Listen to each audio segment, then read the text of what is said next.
Welcome back to the Sports News Analysis YouTube channel, where I'm always breaking down the hot sports topics of the day. My name is Mike.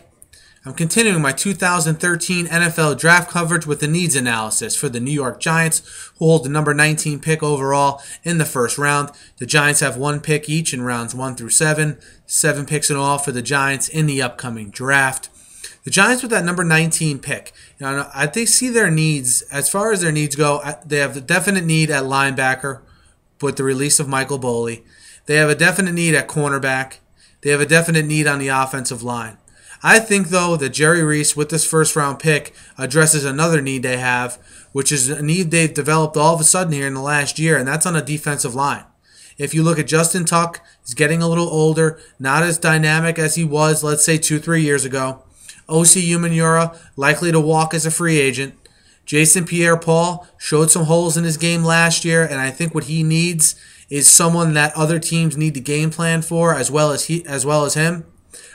Basically not putting it all on his shoulders to do it on his own.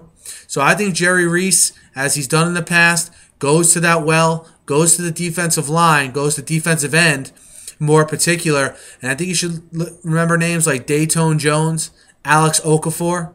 If Ezekiel Ansah ever slips to number 19, he's a guy that has that raw athleticism like a Jason Pierre-Paul does. I think the top flight pass rushers, the Demontre Moores, Bjorn Werner, Barkevious Mingo, Dion Jordan, I think these guys are already taken by the time the Giants pick.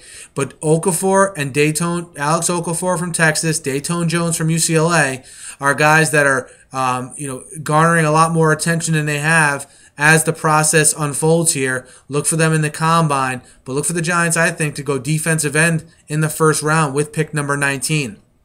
As far as the second round goes, I think inside linebacker, I think that's why you see the Giants trying to make the initiative to re-sign Chase Blackburn, because I think they see that the inside linebacker position in this draft, outside of Manti Te'o and Kevin Minter, is very thin.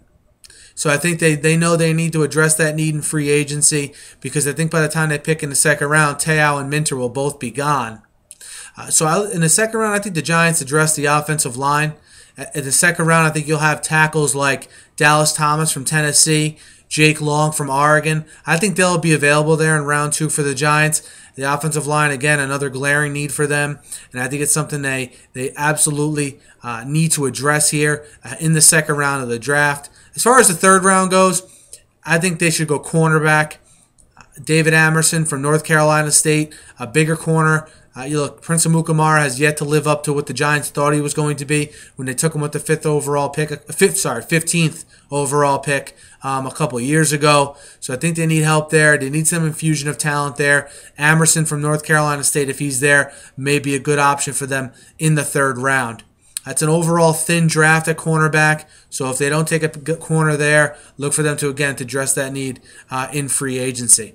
Now, let me know what you guys think of the Giants, where you see them going in the draft. Again, I like them to go for a defensive end in the first round, an offensive lineman, a tackle more in particular in the second round, and also a corner in the third round. You're going to see defensive end and offensive tackle are two of the deeper positions in this draft, so I think the Giants will be able to get quality at both those positions and just address the other needs during free agency.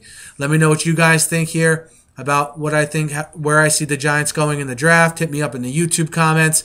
Hit me up on Twitter at SNewsAnalysis. And guys, I'm doing this needs analysis for all 32 teams.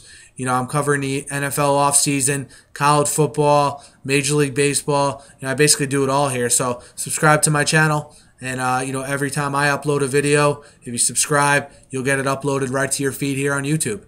Thanks as always for listening, guys, and have a great night.